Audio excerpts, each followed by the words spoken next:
Welcome to a Prevent Connect podcast, where we explore the prevention of violence against women. This is a project of the California Coalition Against Sexual Assault.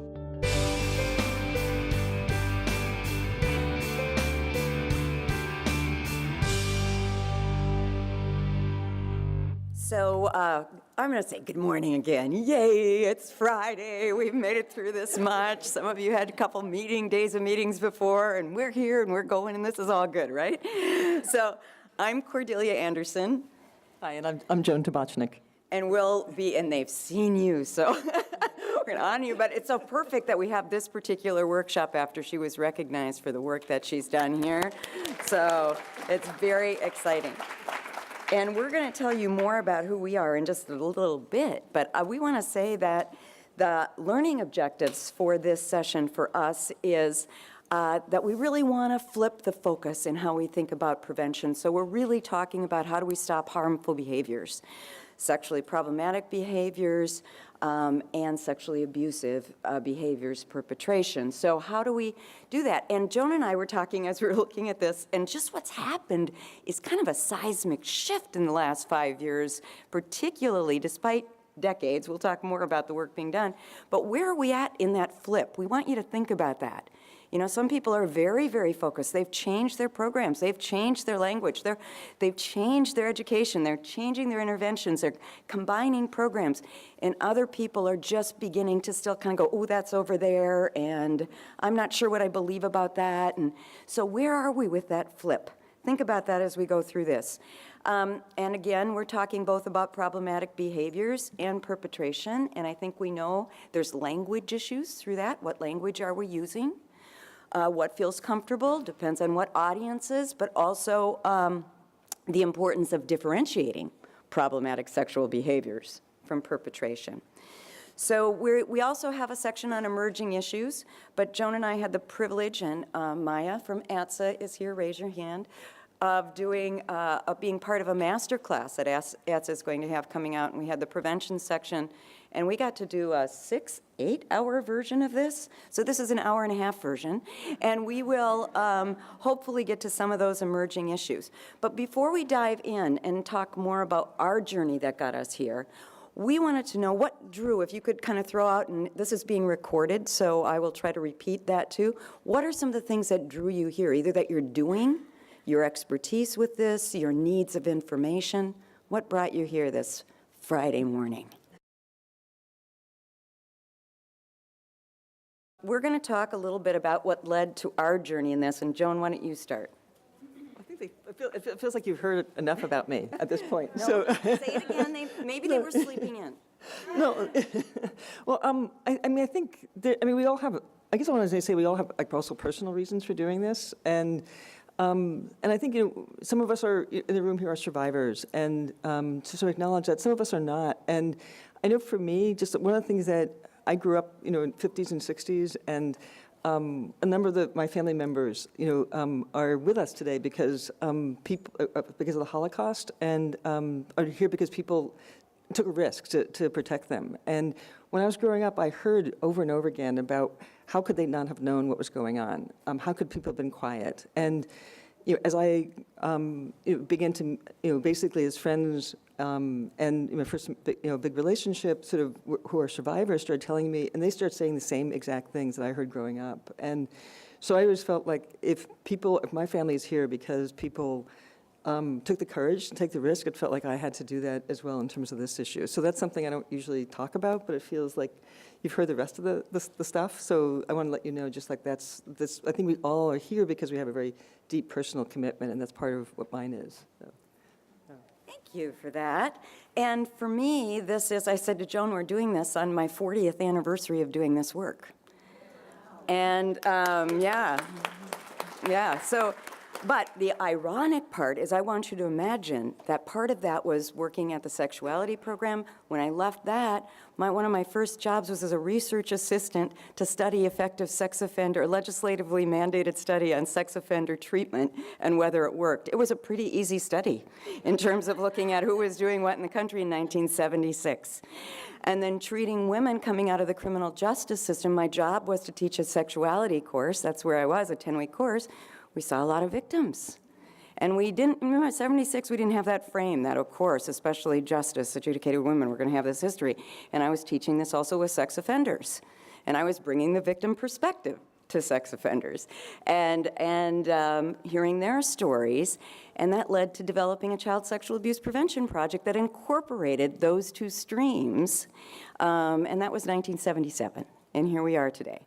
In the last 24 years, I've had my own training and consulting business, Sensibilities, and I work with a lot of different agencies and a lot of different programs, but I am so honored to work with Joan because she's really helped shape this more. You know, I started from that lens, but of course, Joan is the strategic part of us, our duo, that always has the right way to frame things and say things, so that's really, really helped. But clearly, my passion in those 40 years and the reason for always integrating the being able to do the direct service into the prevention was staying very, very grounded in the harm and very grounded in the truth of the stories, but that whole spectrum of stories, those that did the harm and those that were harmed and those that were ripple effects of that harm, and really, really getting that as much as I and many of us dedicated so much time to education and to treatment, and to the law enforcement side of arresting and prosecuting and incarcerating, all of those things are important, and all of them together aren't quite enough if we're not really doing that collective infusion of work to social change, because it takes all of that and more. So we're going to be talking a lot about a public health response. You're hearing that. Some of you are grounded in it, and some of you go, yes, and some of you go, ugh. You know, because that's a medical model, it's not social justice, I don't like the language, it's oppressive. And the reality is, so we've got all of these different frames and momentum, but it's also saying we don't want only a criminal justice lens, we want a health lens. And for other people, they say very much public health is social justice. And public health is one of the best things our Commissioner of Health at the Department of Health in Minnesota says. It's redefining the unacceptable and going back and always thinking about not just our individual strategies, which we definitely need to help people heal and to help people change, but systemic changes so there aren't so many people that need that. And making the healthy choice the easy choice is a health frame. So do we make it the easy choice to not harm other people?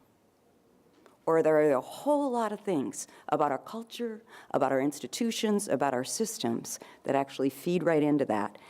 And of course, research-based, but the other term I love that Donna Dunn, who was our former head of our Minnesota Coalition Against Sexual Assault, said, you know, this is not an epidemic because it's an endemic, meaning we have come to accept that a certain percentage of our boys and girls, our men and women, will be harmed in this way, and will be people who grow to learn to harm in these ways. We've come to accept it. It's endemic, not an epidemic. So I gotta just make sure I'm not jumping onto Joan's pieces. Okay, types of prevention. Ray Knight for the ATSA conference.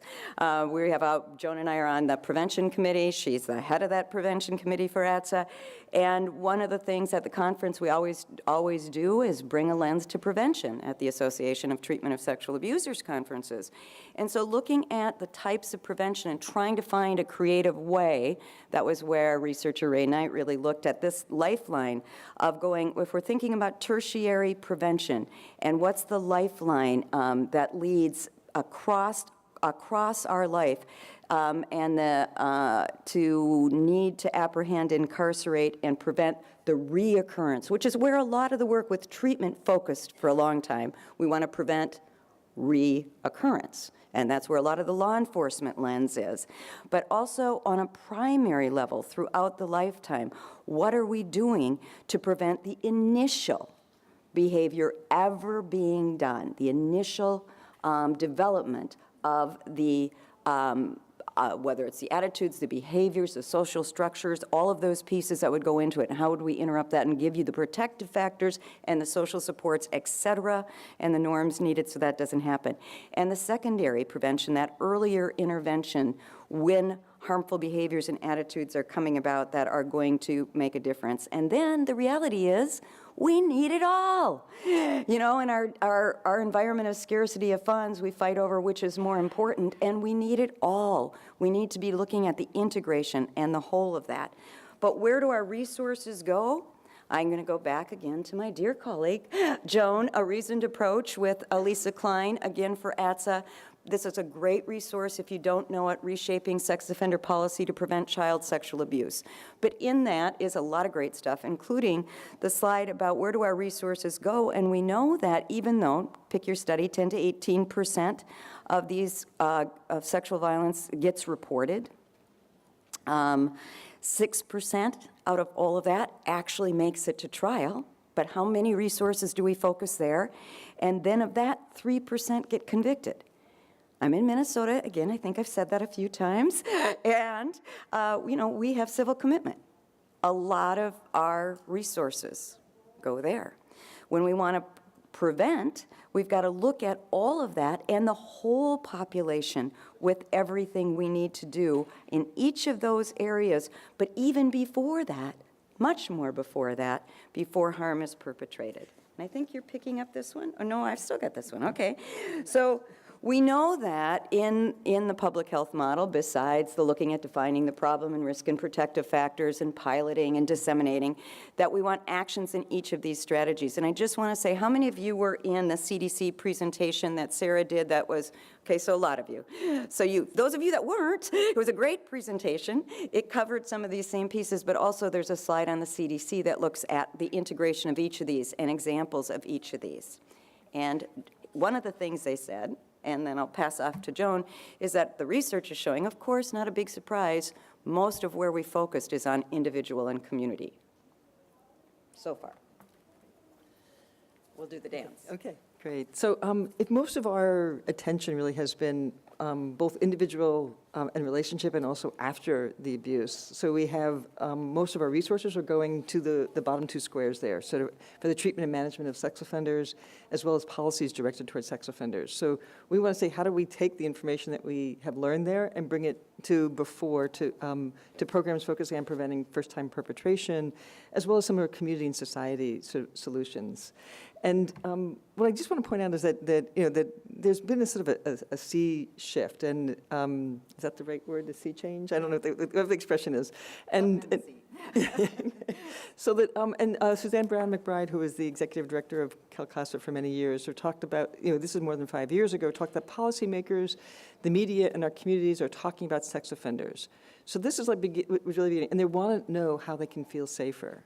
And I think that there's been another change since Suzanne started talking about that, which is certainly because of campus sexual assault, because of Jerry Sandusky in that case, that really beginning to focus on how to prevent the perpetration of sexual abuse and looking at the children and adolescent. And that's something new. And even here that 5 years ago, I would say if I presented, there might have been 5 people in the room here. And those probably were people who felt sorry for me and came in because they're my friends, So, so the fact that we have, like this many people here, to me is just amazing. And I really appreciate that. And unfortunately, we don't have all the answers that I know that you would love to hear. But I think what we want to do is share with you some of the information we do have.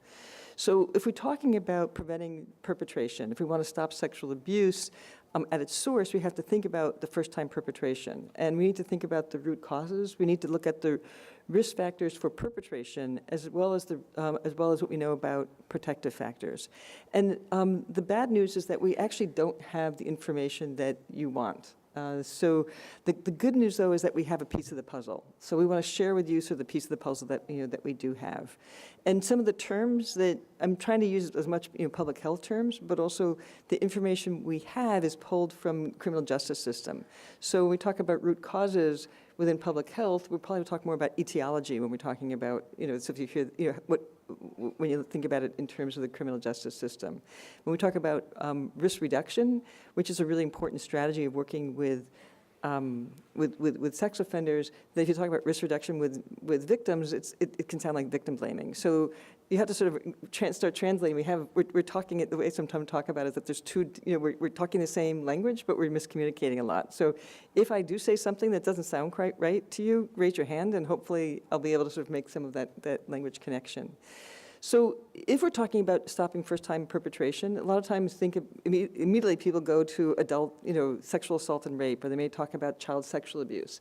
But if we really want to think about stopping first-time perpetration, we have to look at the whole range of behaviors. And Cordelia actually has a really wonderful chart that she used about talking about the whole range of behaviors from healthy to what's of concerning to what's problematic. And a lot of that understanding what that range of behavior is a key piece that we'll be circling back to in a little while. And I think for me, that one of those aha moments, I think hopefully all of us have these in our work, it was actually the very first time that I went and talked to a sex offender in prison. And as you can imagine, never having been to a high security prison, never talking directly to a sex offender that I knew about their sex offending behaviors. So it was kind of, at times I had to sort of, I feel like I had to dissociate in a healthy way. But I still remember sort of the words that he said to me, and he said, I'm not saying this to blame anybody around me, but he said that all the signs were there that he was sexually abusing young boys, and no one in his family, not one of his friends, and no one at his work ever bothered to ask him about it.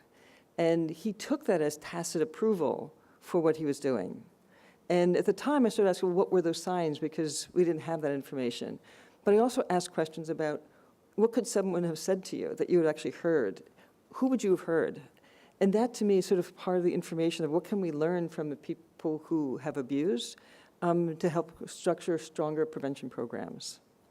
So I think partly what gets in our way when we say things like sex offender or we say child molester, if we had more time, I'd go through sort of a whole interactive exercise, and I think that you can probably think about what the images you would have. I mean, certainly you might picture, depending on what age, one of my favorites, when I was growing up, I was talking about the dirty old man in the trench coat sitting on the edge of the playground, and if you watch the media, that what's really disturbing, like any story about sexual abuse, at the end of the story, you'll see the reporter sort of walking past the swing set.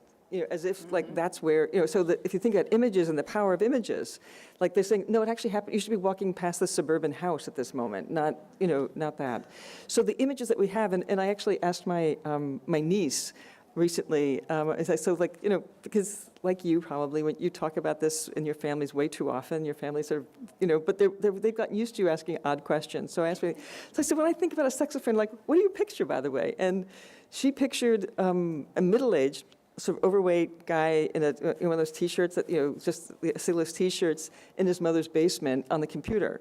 So I thought, well, actually, the good news is that he has a relationship now, and he's in a home. He's not, so, like we've changed, but we're still not there yet. So I do this exercise a lot, and Dr. Laurie Guidry has done this as well in her workshops. And you can see these are the words, if you ask, what people think. It's sort of like fear, loathing, unforgivable, social pariah, child molester, male rapist, violent, outrage, a pedophile, lock them all up. So these are the kinds of things that people will say at a workshop when you say the word child molester or sex offender.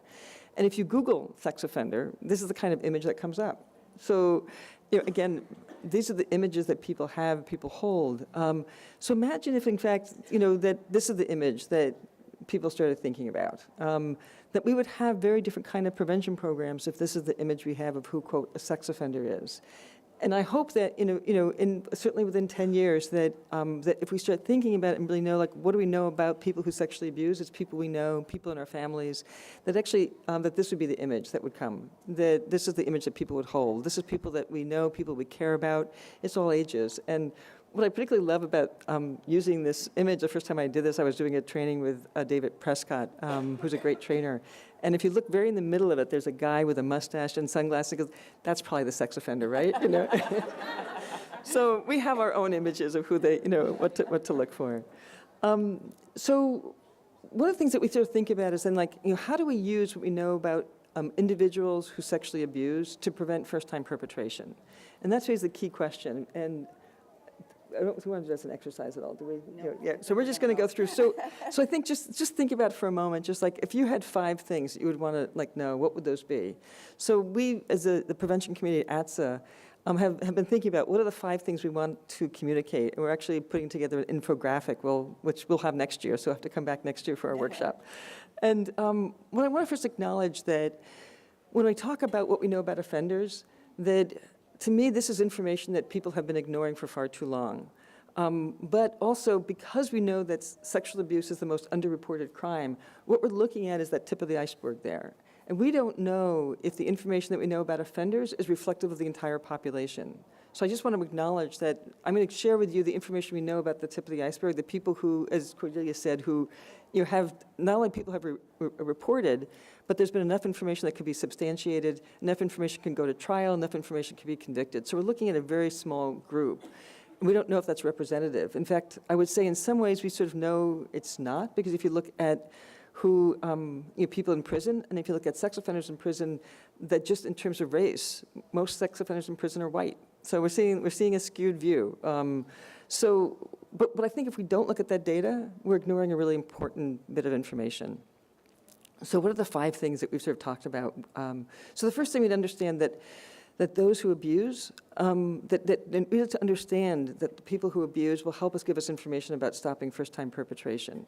So when we think about who sexually abuses children, for example, the information, which is more of my work has been around child sexual abuse.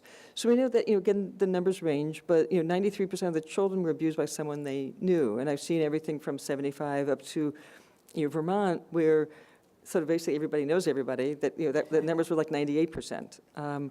We also know that most of, a significant number occurs within the family. 34% is what is one data point. But we know that this is, that again, depending how you define family, that number can go much larger if you're thinking about extended family, if you're thinking about live-in boyfriends. And then we also know that 30 to 50% of children are sexually abused by other children or older teens. So when we think about these is really important information, but this is all the information that we know about the people from victimization. So this is just as was mentioned, I now have a fellowship with the SMART office, with the Department of Justice, and we released in 2014 the SOMAPI report, and I have to write it out here because I never remember what the acronyms mean, but it's the Sex Offender Management Assessment and Planning Initiative. And this gives this a very comprehensive view of what we know about adults who sexually abuse and adolescents who sexually abuse. And we'll go back to resources, but since I now work for the SMART office, I wanted to do a little plug here. So what do we know? I think there's an interesting report that came out in 2013 by Ybarra, which said that, did a survey of 14 to 21-year-olds and found that 9% reported some type of sexually abusive behaviors. So this is not just a rare one-off situation, the monster. This is like this is like 10% of our youth are acting out in some way sexually, and that also we know that from other studies that the age of first-time perpetration tends to be somewhere around the age of 14. So if you think about the programs we're doing now on college campuses, if we really want to stop first-time perpetration, those are important. I'm not saying we shouldn't be doing those; those are absolutely important.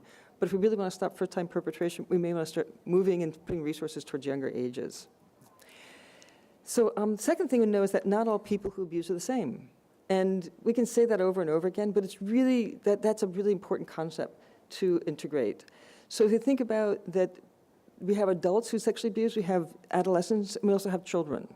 And as much as possible, I'm trying to use a person-first language in the same way we do that around victimization as well.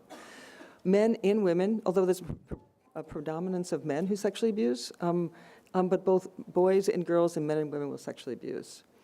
There's also, there's a slightly different slide than I used before, but we're talking about the sort of different cultural contexts, and also that from the perspective of working with those who sexually abuse, we talk about a lot of disabilities, whether it be intellectual disabilities, mental health challenges.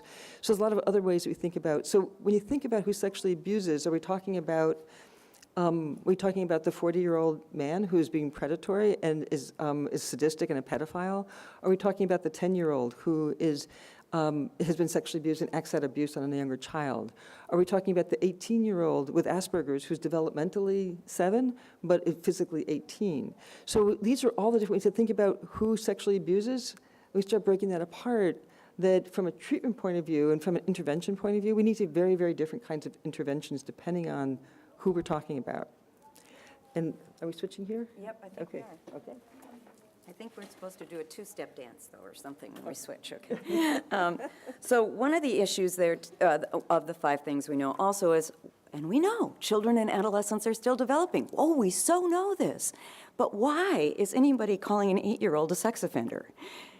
And this is happening. Why are children being registered in some states? There are some children and youth doing really harmful behaviors. absolutely. And they pose a risk to themselves and they pose a risk to others. And that harm is very real. But there's also a lot of things that are problematic, harmful behaviors that because they're sexual, and we put that quote in them, all of a sudden it pulls systems in and it's a whole different thing, and we forget that these are children, and we forget these are adolescents, and we forget that a lot of times you can do very successful, we'll talk more about that later, very successful corrective pieces, and even without those corrective pieces, they might be on a trajectory to not behave in those same ways. But just remembering the brains are still under development, remembering their bodies are still under development. And I want to have us think even younger, because we also know the issues of what's happening when you're 10, 11, and 12 with puberty and the vulnerabilities at those age to engage in problematic behaviors, especially depending on what you've been exposed to in your lives and what kind of supports that you have. So what are we talking about there? So how do we help them to thrive in the most productive way? And then how on the training, if we're going to go back to what do we need in public health, we need this good training on what is expected healthy sexual development of our children. What is expected? And we can look at Tony Kavanaugh Johnson, and we can look at Geraldine Chrissy, and we can look at, I know that some of you might remember Bill Friedrich's child sexual behavior inventory, looking at an assessment with children. There's a new Dutch study, if anybody can get their hands on it. I can't seem to. Just came out in 2016. That's looking at changes of them using the child sexual behavior inventory and what they're seeing. And we'll talk more about this, but I want to say that when we look at these normative and what can be expected, one of the shifts is there's so many things we used to attribute to a child wouldn't know this, a child wouldn't do this, unless they had been sexually abused or exposed to really problematic environments. But right now, they're using it a lot. They're learning a lot from the media, and they're learning a lot from pornography. And we'll say more about that in a bit. So resources we need to know. Another thing we need to know about is there are tons of resources to help us with our programming. And some of those are certainly the ATSA we've talked about and the resources that they have, the information that they have, and knowing, and many of you are doing this, that you bridge with the people who are doing the treatment, who have this knowledge, and the researchers. The Center for Sex Offender Management, Kurt Bumby is here at this conference to get information on. The National Center on Sexual Behaviors in Youth in Oklahoma, great information for how you can talk to parents, professionals, what they're doing with adolescents and children. NERI Press, please hold that up, will you please, Joan? Yes, there are a lot of resources outside, but great webinars, great booklets, and really looking at particularly how we can support adolescents. Safer Society, the SMART Office, and I need to add, I'm in the middle of working on, some of you might have been in my workshop for Just Beginnings Collaborative, mapping of what is going on with child sexual abuse prevention and services in the United States. So it includes all of these resources and many, many more, and we hope to have that up live in October, but I can't quite announce that yet. But if any of you want to look at the mapping now, it's a 240-page report. I'm happy to let you see a draft phase. So there's a lot of great resources, plus the Calio Library with National Children's Advocacy Center, and the National Sexual Violence Resource Center has an extensive library. Oh, that's still me, I'm sorry. 5 things you can know. See, we start to move. Sexual violence is preventable. I roll, we all say it, but I want to ask you in your heart, and when you work with other people, do we really believe that? I mean, do we really get it? Do we get that hope is an action verb? Do we get that, yes, we have the knowledge, we have the information, and we have the ability to do this? Because the funders are still saying it's not preventable. And if we don't go in with the knowledge and what we know from this lens, then we're not going to be able to continue to get the resources at the level we should. Yeah, and you know, if you haven't seen the report from Reliance that they talked about, you can get copies of it, download it, and I just think that's really amazing that they're saying basically we can basically end sexual violence in one generation, and what an amazing challenge for all of us, and what an amazing legacy that would be for all of us to be able to say we just put ourselves out of a job. So, we want to talk a little bit about just more about what it means in terms of this idea of flipping the focus, or expanding the focus, that we're not just talking about the prevalence of sexual violence in one way, is one example. So, if you think about that, for years I talked about the prevalence of child sexual abuse is like 1 in 3 or 4 girls, 1 in 6 to 10 boys. The numbers have recently been updated, and we're talking about basically 26% of girls and 5% of boys will be sexually abused before the age of 18. When we talk about campus sexual assault, we talk about the fact that 20%, 1 in 5 women will be sexually abused before they graduate college. And when we talk about flipping the focus is that if we really want to prevent first-time perpetration, we don't actually have as many numbers about what do we mean about the rates of perpetration. So we talk about the prevalence of perpetration. There are some studies which are starting to show that, for example, 10 to 15% of male college students report that they have perpetrated sexual assault during the past year. And if you email me or whatever afterward, I think the contact that I can give you some more sort of data and information about what we're finding. What's interesting to me is that there's actually a lot more information from other countries. They're sort of seem to be more willing to ask these questions than we are. I've also been searching around the number of people who started adding questions to their YRBS surveys, the Youth Risk Behavior Surveys. So there's ways that we need to begin to start collecting this information. It is hard. It's not easy. So that, for example, the CDC data, which is a telephone survey, that's probably not going to be the best way to collect information around perpetration. But some of the more anonymous surveys may be where we can begin to get that information. But we need to think about how to collect information around first-time perpetration and around perpetration rates in general, so that if we want to see the effectiveness of our programs, we can see what the impact is on the rates of perpetration. So there's obviously just some significant controversy. I just want to acknowledge that David Lissack, who did some amazing research in 2002 around who sexually abused on college campuses. He talked about the undetected rapist, a serial rapist. And I just want to acknowledge that his data brought a tremendous attention to this work. And what we know, I guess, from people who sexually abuse, there are people out there who are predatory. But I think what the more recent study is also showing is that person does exist, that we can't ignore the other people who are sexually abusing on college campuses as well, who may not be predatory, who may be maybe freshmen and not understand what consent is, may be misinformed.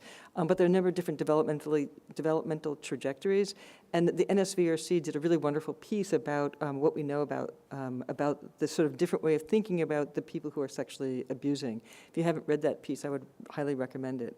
And what I want to just say in terms of thinking about what this shift means is that this is an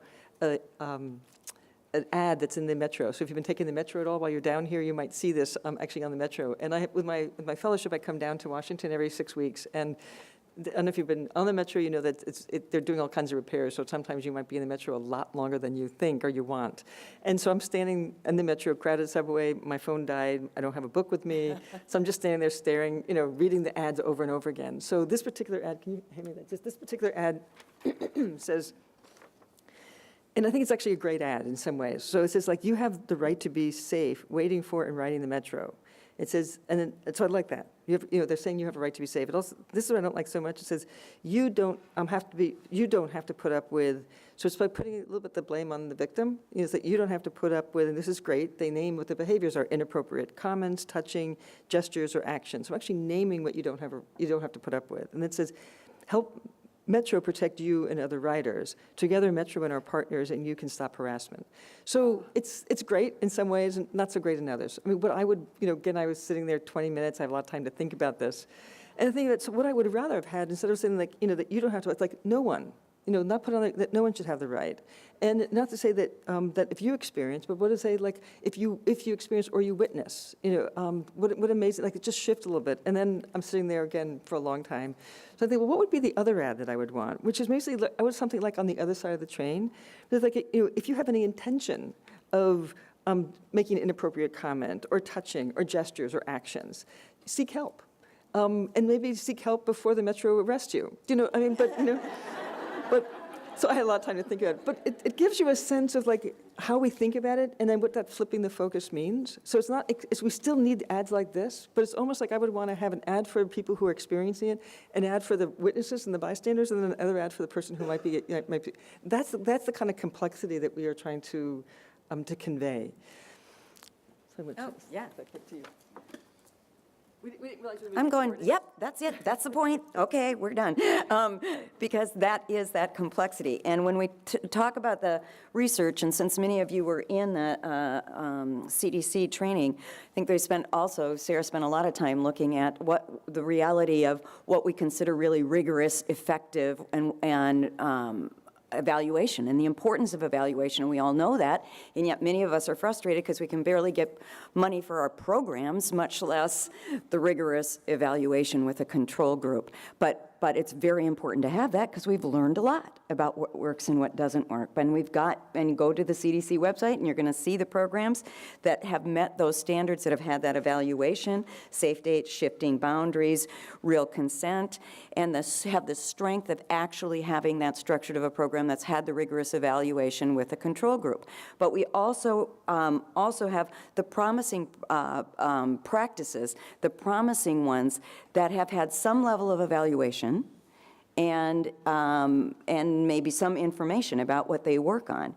And we have also programs that could be doing great stuff, but they haven't had the opportunity to have the evaluation, but they are based on theory, they are based on practice, they can speak to the research, they can speak to why they're doing what they're doing, they can speak to other things that relate to that are important in that piloting while they're going for evaluation. And so there's a lot of different shining examples, and the mapping is full of that. The CDC site is full of that. We're not going to take a lot of time for those.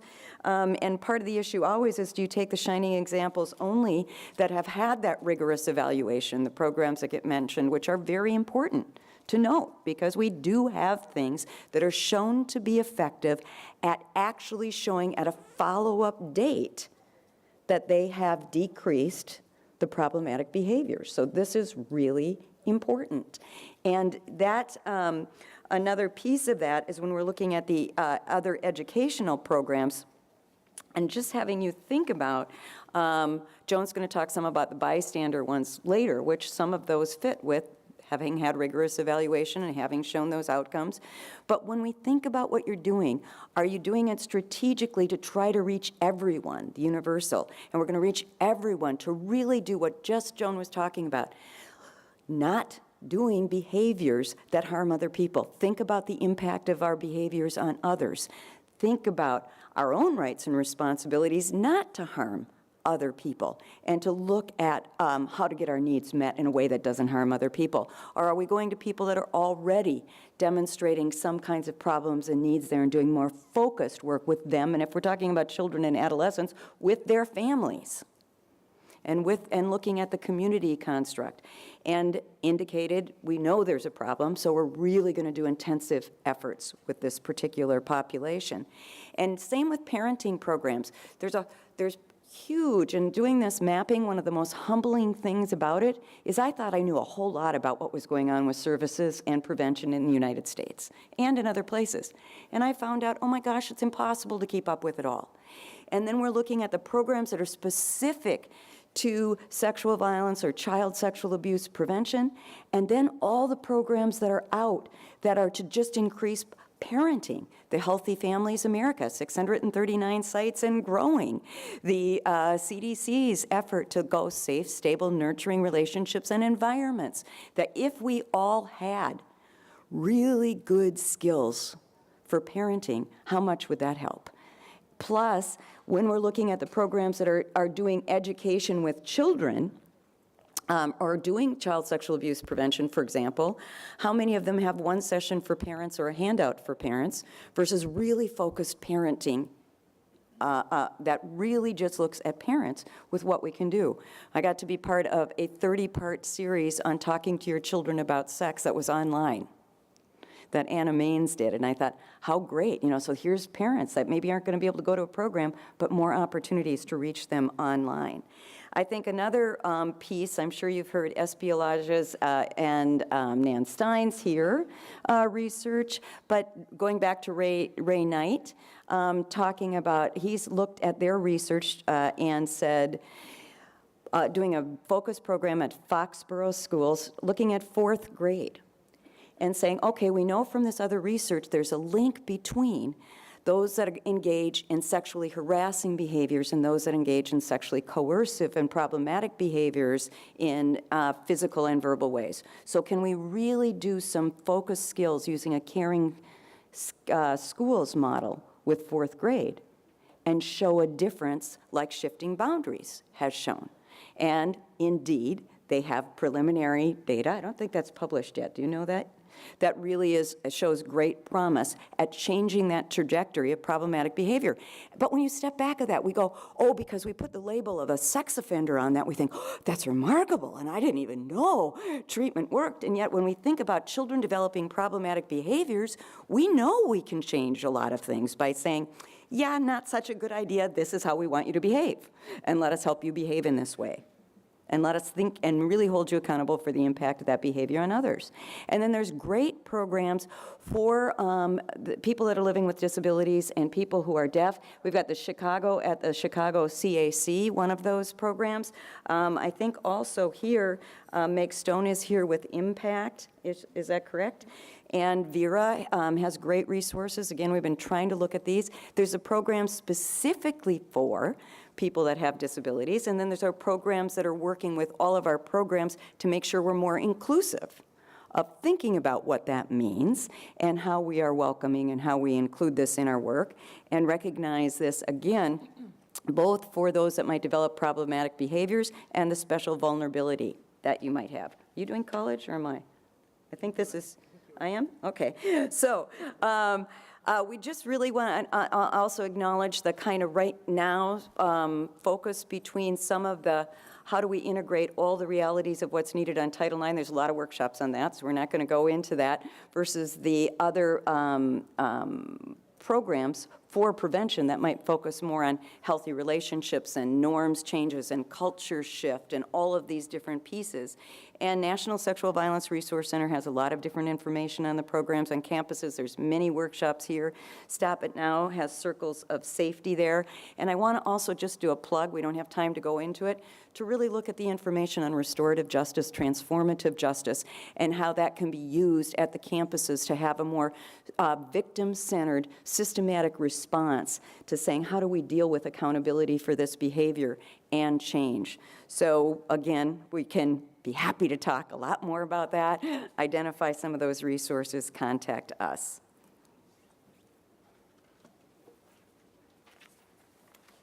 As you can see, we're really trying to give you a poo-poo platter, I guess, of all the different things of what we're doing.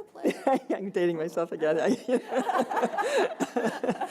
just remember this is a very, I guess, iconic moment in my adolescence. But I think that the other thing, maybe just to add that there's a really wonderful report that came out of Skidmore around restorative justice on college campuses. If you haven't seen that, that's really worth downloading and reading through it. A lot of the stuff that you'll know a lot of the information here as well. But we want to sort of touch on the bystander programs. I know there's a lot of people here who. I'm just curious, how many people are doing a bystander program right now? That's great. Yeah. So I'm going to really go over this sort of briefly. This is just a booklet that that the NSVRC has that I think is really, it gives us sort of an overview of where we were. And I think pretty much people know sort of the story of a lot of the bystander intervention work started with a case in 1964 with Kitty Genovese. And I think the reason I wanted to bring it is that, the original story that New York Times was that, 37 people watched and didn't do anything. And it started really the beginning of all the bystander research and bystander apathy. And there's actually a recent film that just came out and some recent research, in fact, that really documented how many people did do something. And some people did call the police, and some people did. There's actually a man who yelled out the window, which actually had got the offender to actually run away for a short time, but it was basically he ended up coming back. And Kitty had passed out, so he was able to, at that point, attack her again. But I think, if you think about that, it's not this iconic that nobody did anything, but that people did, but what they did didn't save her. But then we have to start asking the question, what is effective? And I think that really becomes a really different question for us to be asking, and a different frame to us to think about. So I think if you do use this story, and I think unfortunately when we wrote that the bystander booklet for the NSVRC, we didn't know have that information. So I think it's really important to say that people did do something, and then how do we make sure that people actually, it's not about apathy, but people may not know what to do or how to do it. And that's sort of the beginning of sort of the research that came from that, is that you certainly have to be able to notice the event. And I think it's good for us to remember that when we do this work, we see we see sexual abuse everywhere. I mean, at least having kids, I do. That so the fact that we see a lot of interactions that nobody else sort of notices and sees, and those interactions that we notice actually means that we could actually intervene earlier. Consider what the situation. Next thing, you have to decide whether the situation demands some sort of action, and then you have to decide whether you're the one that has the responsibility to act. And then you need to choose what kind of assistance, and then you also, do you know what to do, and do you know how to do it? And you think about somebody has to make those, say yes to all 5 of those in order to act. It sort of shows why people may not be, maybe acting. And there's a lot of great research, which we won't go into today, about what are the different sort of forces. If there's more people in the situation, people are less likely to act. If people can relate to the situation, or they know or feel, know the person, then they'll be more likely. So there's all these different factors. But we know about the extra programs that we took. Basically, it makes sense. It's kind of like common sense. Higher engagement means increased number of reported interventions. So if you have repeated exposures, multiple channels, multiple approaches, as well as a sort of a real sense of ownership. So if you have a college campus where the president is saying this is really important, it's going to be more effective. And there's a lot of really great programs that are out there, which I won't go into, but the Green Dot program, bringing in the bystanders, coaching boys into men, and there's and people are sort of adapting lots of others as well. And things are being done not just at the college level, but done at the high school and the middle school level, which I think is really exciting to see that. And again, just because I want to stay on this sort of flipping the focus, that Michael Kimmel spoke a few years ago at this conference and talked about a bystander intervention program, and described the program and describes the intervention of a young man who saw, basically at a college party, and saw a young woman drinking a lot. The man was actually feeding a lot more drinks to the young woman. That he was trying to get her to go back to room, and this other young man stepped in and started talking to them, made sure that the young woman got home, and sort of talked to us as a really successful bystander intervention, which it was. But if you think about this lens, the piece I would want to add to that story is that then, that's not the best time to actually, talk to the young man. He's drunk. It's actually not a great time to talk to the young woman either. But who's talking to the man the next day? You've seen some behaviors that are not, that clearly needed an intervention.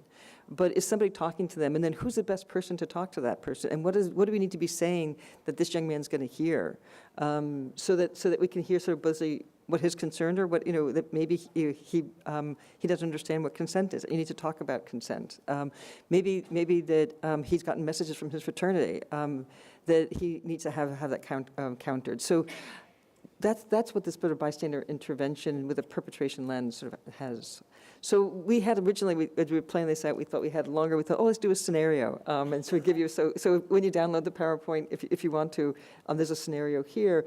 But what I would take from doing a scenario is that if you take any scenario, and you can take this on college campuses, this particular one, but actually literally map it out, and you'll see an exercise within that bystander booklet, but that there are always more than one person who can act in any situation. There's always more than one action they could take. And then also if you take it, people think about what can I do in a crisis? Well, sometimes it's not safe to act in that crisis. It may be better for you to talk later in the next day.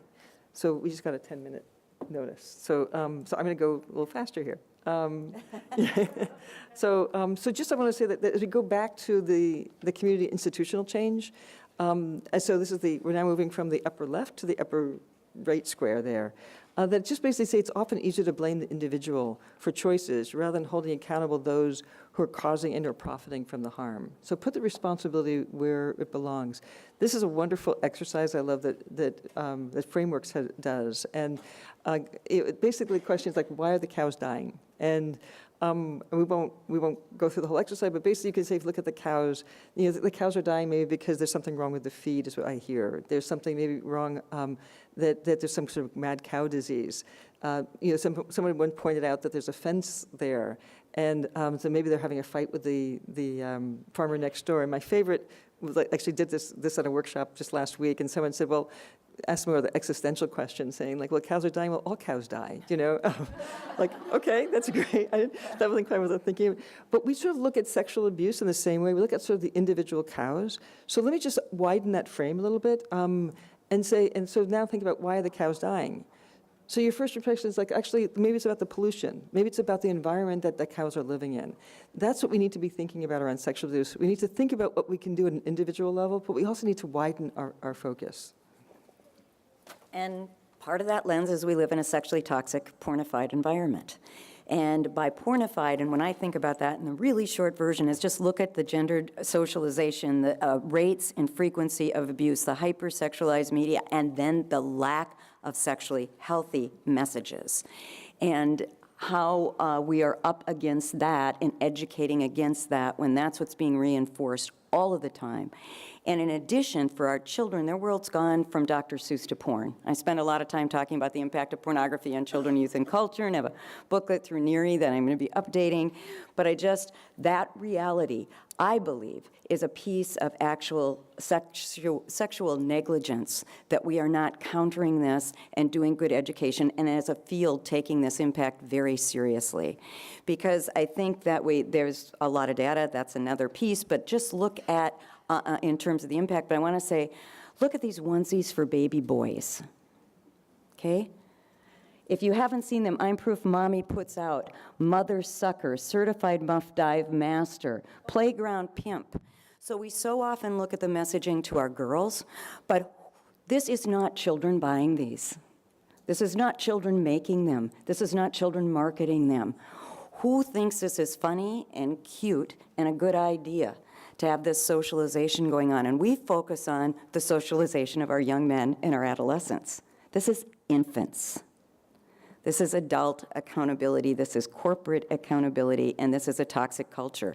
So also when we think about flipping this, and I do a lot around child sex trafficking, around sex trafficking, exploitation, child pornography, child sexual abuse images more accurately. But the image there is we've done a lot by flipping and recognizing that these are children in need of protection, not delinquents. We need to look and recognize women and men's victimization in this, not just looking at that trajectory in a very different way. But we, in flip, have to go counter demand. Why are there so many people willing and wanting to buy? And when we think of this as legitimate and great work, how come we're not equal employers there and expecting this to be great work across genders? And why does one have the whole expectation around buying and selling and being a commodity, and how that connects to sexual violence when we deal with human beings as commodities to be bought and sold and tossed away? So this norms is a huge piece, and now I got on a roll, so I have to catch up with myself and make sure I didn't go with you there. We're still on me? Yes. Okay. So obviously we want to change social norms. We've got good research about social norms and what works, and a social norms toolkit. Also, by the way, all of these resources, if anyone wants the mapping I've mentioned, temporary, even draft, just know it's draft. We've listed all of these in there, so.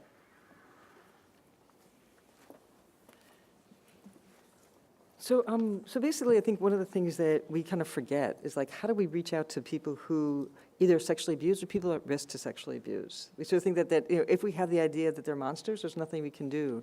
In fact, someone said in the keynote, they said if we think of sex offenders as monsters, then heroes can only be the ones who stop them. But if we think as people we know, then we have an obligation.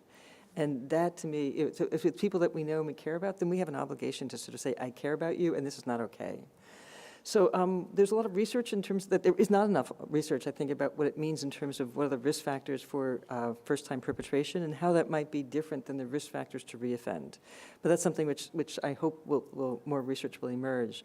And there's a really wonderful project, actually, in Germany called the Dunkelfeld Project, which, again, they don't have mandated reporting in Germany. So it's a little different thing. But they did a public campaign over entire Germany. Oh, okay. I thought we did. Great, I thought we did too, so we were like, just like, 30, okay. We have till 10:45, so that's why I was confused too. Very cool. Really? Okay. So I guess we were just about to cut out the last thing. Yeah. More questions, because we were expecting. Well, we do want Q&A, so, but we're just going to cut out all the hopeful changes. So might give you some hope back in there. So, thank goodness. We do need a little hope, don't we? So what I love about they basically created a public service campaign. And the literal translation is don't offend, there's help free of charge and confidential. But basically they were saying what it evolved to, if there's, if you have thoughts and feelings about children that you shouldn't, call this number, there's help available. And over the course of 5 years, they had 800 phone calls for people who said they want help. And 400 people actually came in to do an assessment. And then of that, 200 people actually began treatment. So these are 200 people who were out there who were not in the system at all, who came forward voluntarily for help. And I think what's so significant about that is we do nothing to encourage people to come forward. Now, again, it's a very, very different system, but there are some programs now which are looking, can we do that within the U.S.? And that in addition to sort of the Dunkelfeld Project, Stop It Now, if you haven't heard about it, you should Google that. This American Life, which is a wonderful thing. If you Google This American Life and Luke Malone, L-U-K-E, and last name is Malone, M-A-L-O-N-E. He did a really amazing interview with boys who are sexually attracted to children and have not acted on it. And he's teamed up with Elizabeth Letourneau from the Moore Center at Johns Hopkins to sort of like, what can we do for kids who identify as having pedophilic interests, but they're not pedophiles, they haven't acted on that. And then the Thorn Project, which is a project which is being funded through with, I can't pronounce, Ashton Kutcher, is that how you pronounce it? And Debbie Moore. And basically what they if people can search the internet for child images of child sexual abuse, can they also have a pop-up that says, like, and they're testing different messages. Like, basically, if we found you, so will the police. They also, that's not quite the translation, but they also say, or that's, or so that clearly you need some help. Here's a place you can call for help. And so they're trying different messages right now. So there are different projects like that. And then Blue Rock Institute, which is this individual treatment provider in California who's teamed up with Kaiser. Because they're finding more and more people are coming in saying, I am sexually addicted to pornography. I'm concerned about stepping over the line, and I want some help. And so when someone does go to Kaiser, which is the biggest provider within California, they can team up with and get some help for that. So there are some promising programs out there, which I think which again was not true even for 5 years ago. Another sort of promising example is looking at, if you're looking at the ecological model, it's that community. But because I'm within the Department of Justice now, we're starting to talk what it's actually called is situational prevention. And what I find really encouraging about that is that within police departments, criminal justice lens, that they've been looking at situational prevention for years. We think about community policing. That's what police do. They look at how to create safety within the community, which tends to be in public health around sexual violence, a place we've sort of are just beginning to look at. And so in terms of situational prevention, if you look at, but they look at sort of 4 key factors. One is, are there risky situations? Are there, and so like risky situation, like again in colleges, would be parties with a lot of drinking. Is there a physical space that can be changed? And I think of, I live in Northampton, Massachusetts, which is in the 5-college area. So for example, at UMass, which is a very large, college right near me, that they have parking lots that students can use. Well, the freshman parking lot is furthest away from the dorms. It's probably the least well lit. And so you create, when you think about, again, this physical space, that's something which could be changed that would increase safety. There's also policy gaps, certainly how a college or institution responds. And the fourth are the protective factors. Again, there are 5 colleges. Amherst College was one of the other colleges. And after that, people may have heard of that's really one of the first cases that came to light in the media. And they did an environmental audit. And they found that it's a school of about 2,500 students, and they found on weekends there's only 4 adults on college campus. Again, I see some of the shocked faces, but actually that's true of a lot of college campuses. We don't have dorm mothers anymore. We don't have residents that if the professors don't live on campus, there aren't actually adults there. So these are sort of the different ways that we can think about how do we add in more protective factors. So looking at situational prevention, it's basically the definition is research indicating that the use of structural, environment, and policy strategies in organizations and communities may reduce sexual violence perpetration. So it's a criminological approach that examines the situations that increase or decrease risk for crimes to be committed. We have actually done a lot around youth serving organization. There's a great report that's free of charge that if you just Google CDC and preventing child sexual abuse within youth serving organizations. It's a report that was done in 2002 because the CDC said we're not doing enough around communities, around organizations can do. And these are just some of the other programs that actually have evolved since that 2002. There's also, again, the Smart Office, I like to advertise what we're doing. So the Smart Office has just done 2 grants, one to the Center for Sex Offender Management, and the other to Portland State University, to look at situational prevention on college campuses. What Kurt Bumby is doing is looking at can the shifting boundaries, which were successful in middle schools, can that be adapted for colleges? And what Keith Kaufman is, he's been doing a lot of work with Big Brothers Big Sisters and been really successful there. And can we take some of that same model and bring that to college campuses? So we just, those grants just began, but we're hoping to have some really good data and information about that. Hopefully, many of you are already using the Prevention Institute Spectrum of Prevention, but for those of you not familiar with it, most of our prevention efforts have really focused on the bottom of that, strengthening individual knowledge and skills, promoting community education, training of professionals. We've done some much better around fostering coalitions and networks, but really the move and the attention and focus needs to be connecting whatever we're doing there with organizational policies and practices and really looking at that systemic change and then moving up to the policies, whether that's again in an organization or a business or whether that's on a local level, a state level, or a federal level. And that attention to policy has been much newer as fundamental in prevention and making sure our messages connect back to that. And one of the lines that is so great about policy there is looking at, and that is actually, is that Larry Cohn? Yeah.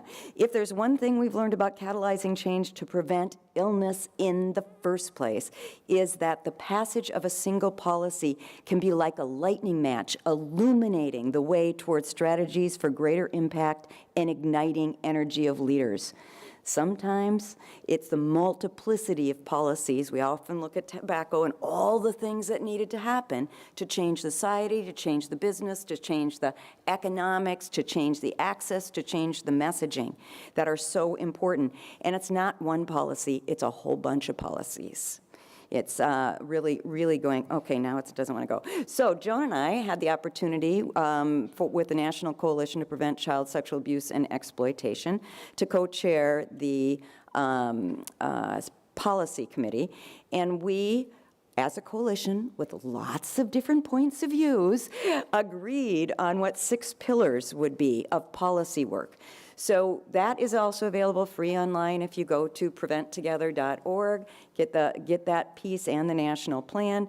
But that was looking at what's happening in youth-serving organizations and examples of policies that work, how we have to have policies that focus on healthy development, and really saying, yep, healthy relationships, sexuality education, making sure we're thinking about how we're ending demand, making sure there's sustainable funding to support these efforts. So, and then how do we prevent initial perpetration? So again, if you're going, this took a lot to get everybody to agree that these are the 6 pillars that we're going to start with in areas. So what are we doing in each of these areas and how to focus attention on what are examples of policies is what we've been trying to connect that support each of these pillars. So let's say a little bit about the new developments so we get you some of that information. And also, if you have burning questions, let's keep going, and we'll be here afterwards, too. But I would just want to say that part of everything with the neuroscience right now that's so important, one of the areas that I'm really steeped in is what the new neuroscience is saying about the impact of pornography on the brain, and more broadly, the impact of internet. And again, it's not that it's all bad. It's not that it affects everybody in the same place, who has what risk factors. But the issue there is, one of the researchers you may know, Dr. Michael Cito, had talked about before that this is, and others have, this is the greatest unregulated social experiment ever to expose this many people to this kind of content with this kind of access. So we don't really know, as he said. This is the early and invasive exposure to internet pornography with children and youth is the largest unregulated social experiment that he's aware of. And we don't fully know the effects, but we do have a lot more science. Another emerging and a lot more information on that, so I'm happy to answer more questions later about that. But the other piece with technology, as we all know, it's so cool when it works, right? We're all using it now, and you're on, and we're hooked up, and we've got it all, and that's great. And we know that shift, and we know that possibility for education. We're even seeing more possibilities for online treatment and assessment and connection, which is going to be fantastic, watching how some of that is going. We also know that for a lot of law enforcement, they haven't been able to keep up with the technology and how it's been used in unforeseen ways that we hadn't expected. And same with our educators, and frankly, same with our research. Because by the time we do research on certain things, the technology has moved on. So that's one of the reasons why I'm excited about efforts like the Thorn Project that you heard about as ways to reach out people and getting that, using technology more actively as a way to help in that preventing of that initial perpetration or to get information out for those that need resources. So one of the things I love about working in the field for 25 years is that you see change, and like all of a sudden it sort of becomes actually more hopeful. So I just really seen like how the media reports about sexual abuse has just changed dramatically in 25 years. You're really going from not talking about this at all, and that if 25 years ago the mantra was shattering the silence, because there really was silence around sexual violence, and now we actually don't. It's actually being talked. It's actually being. I think it's actually being shouted about all the time. We actually still need to learn how to talk about it, but I think that there is a shift, and that's exciting. And more recently, the Berkeley Media Studies Group did a sampling of newspaper coverage, and I know that actually, I'm already dating myself that I still care about newspaper coverage. I'm not looking at all the other kinds of media, but just want to say that what they found was that they did a study, and they found this in 2011, and they looked at coverage of child sexual abuse, and they found that that the coverage was basically infrequent. It was episodic, and it usually tied to a specific case in the criminal justice system, like someone just got arrested, somebody was just sentenced, and there was basically almost no mention of prevention at all. And then shortly after they did the studies, when the Jerry Sandusky case came forward, so they then did another study to see like has that been changed? And basically they thought about really suggest that what needed to be changed was that we were talking about this as individual responsibility, personal responsibility, to something, what are the institutional accountability? And what they found was that, in fact, that there was this sea shift, and it wasn't just the Sandusky case, certainly what's happened, both before that around the Catholic Church, and certainly what's after that in terms of Spotlight and how that was reported. But they found that just even this one case, that because it took place within the college campus, and it took place within the sports world, that basically other people started reporting. So it was like the sports reporters, and that because there was actually a report that was issued, that they're actually much more graphic about how it was described, and that graphic allowed people to engage in a whole different way. And they also talked about institutional accountability. So if we find these particular media stories that grab people's attention, they also offer us an opportunity to really shift some of the conversation.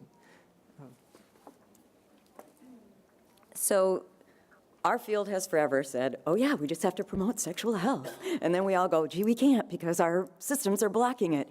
One of the things I'm excited about with technology and all these other ways to get messages out is there are going to be more ways to include these messages about what we're working for, not just what we're working against, what kind of behaviors we want to see.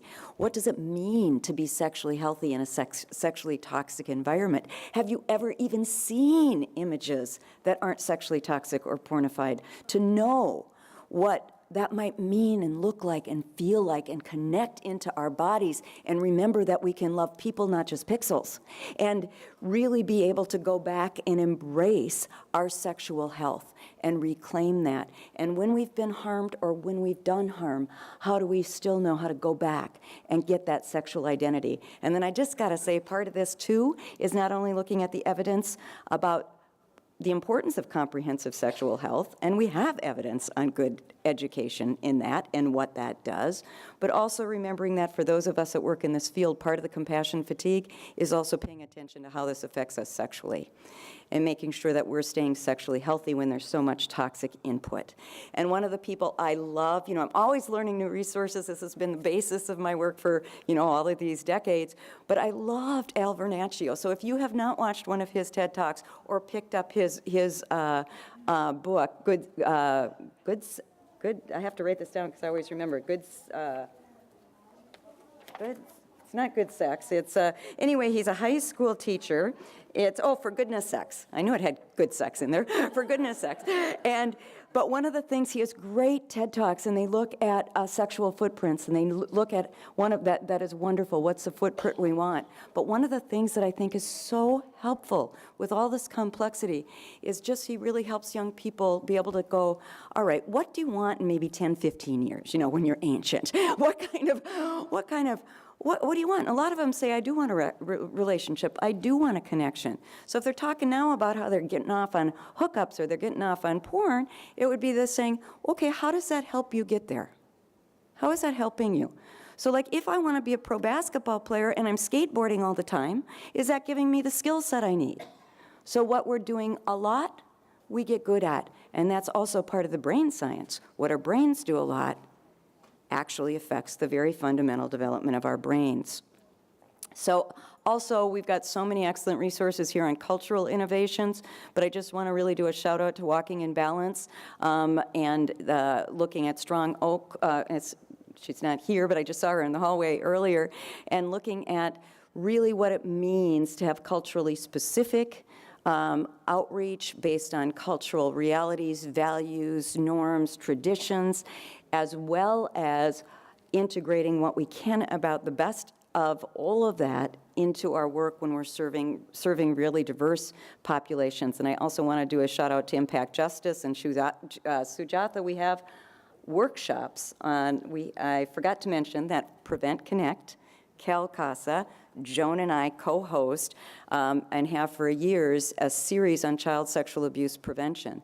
And if you go to CalCASA, Prevent Connect, David is here. You can talk to David Lee. Many of these resources we've actually done webinars on, and you have not only the webinars, you have links, you have handouts, you have links to other resources. So we have many of these things we've talked about. From Thorn to these pieces, we have webinars on. And another one, the beginning and end of rape, Sarah Deer, really looking at the cultural history and what was different about the laws then and now, and the important integration of that. So lots more to say about each of these key developments, but we want to talk about the shift of one of the prevention strategies that some of us are steeped in and others of us don't quite think about, is what are you doing for movement building? That this cannot be just on the backs of the professionals who do this work. We spent so much time trying to get multidisciplinary professionals and all the professionals to care. But how do we really get, and then we think about youth engagement and maybe student engagement, but we've got to find accessible ways to get, this isn't going to change unless we have a massive movement, and we've seen the impact of movement. So I'm not going to take the time to go all through these, but we see the difference when everybody really gets that there is something they can do, and they want to be involved, and there are ways for them to be involved, and we all know and love somebody who has been harmed by this and or who has done harm. We all know someone. We may not know we know someone, but we all do.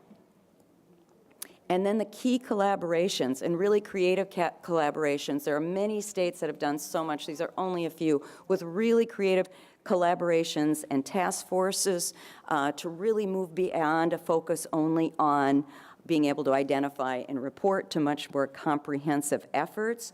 But this whole bridge that we've talked about here is this bridge between the victim, those that are doing advocacy for victims, and those that are working with those who have done harm, and those that are doing positive youth development. I mean, we just go on and on these different lenses, those that are doing sexual health. And as a person who for many years used the arts for social change, don't forget the artists. Don't forget the arts organization. Don't forget, see, we were doing that. That's the arts piece. That's the arts piece. So, yep. I mean, both in how we integrate that into our work and our bodies for change, but also to bring visibility, to bring voice, and to really bring attention to these issues as a great way to mobilize. So, we don't want you to get stuck without a prevention story, because part of what we haven't done well is tell the stories about what is working. Here's all the things that are going on to get excited about. We get stuck in what we don't have. and are under-resourced, and we've got to tell a good prevention story. Here's an example of what my work did that made a difference. Here's the example of what our agency did that make a difference. Make our narrative one of action and hope. And were we splitting? Is this one yours? No, we didn't actually decide. Okay, well, get up here. We only have a couple minutes left, so. Okay. Basically, wanted you to think about what are your sort of key messages? What are the key takeaways that you want to take away from here? Some of the suggestions that we have for you that you need to think about what yours are. But just like you really do have a unique role to play. When you speak, you have a certain amount of gravitas. So take the time to really speak to people. We have an ATSA member who's challenged himself to have 100 difficult conversations this year. Just imagine what that's like. And you can start like on your plane ride home, you know. And just that you have really critical information to offer that a lot of people don't have access to. So just want to remember that. You know, help us think about flipping the perspective. You know, think about like that, you know, and to start using language, the behavioral-based language. So if you start talking about perpetrators, or predators, people are gonna start hearing a very different message, that image. But start talking about the behaviors, people who might be at risk to cause harm. And then work in collaboration, just as I said the other day, you can't do this work alone. We need support, we need to break our own isolation. And last, just like let people know this is possible. You know, what the Rallians have said, stop this in one generation. Imagine if we all really believe that. And if we believe it and start acting on it, that would be just an incredible group to be part of and come back to. Well, I think we're just ending, and we want you to all think about, we're not going to do this, but who's inspired us, who keeps inspiring us, because we need to stay inspired if we're going to inspire a movement. And we love this one. The most radical step you can take is your next step. So a lot of days it's just a little overwhelming, but we keep taking those steps and we keep moving forward. And we keep wanting to have, as Joan did when she accepted her award, there are so many, many people to thank for inspiring us day in and day out. And we were so excited and a little anxious when we heard how many people were interested in this workshop and work. But I gotta say, one of the things I learned in this mapping, probably one of the top trends, is the huge shift in people that have either adapted their work already or are currently to deal with problematic sexual behaviors and are thinking about how to prevent perpetration. So, yay, field. So we just want to say thank you so much for coming today. Thank you for listening to this Prevent Connect podcast. Prevent Connect is a project of the California Coalition Against Sexual Assault, with funding from the Centers for Disease Control and Prevention. The views presented on Prevent Connect are not necessarily the views of the United States government, the CDC, or CalCASA. To learn more about Prevent Connect, visit www.preventconnect.org. For more information about CalCASA's mission, or to show your support, visit calcasa.org. That's CalCasa.org.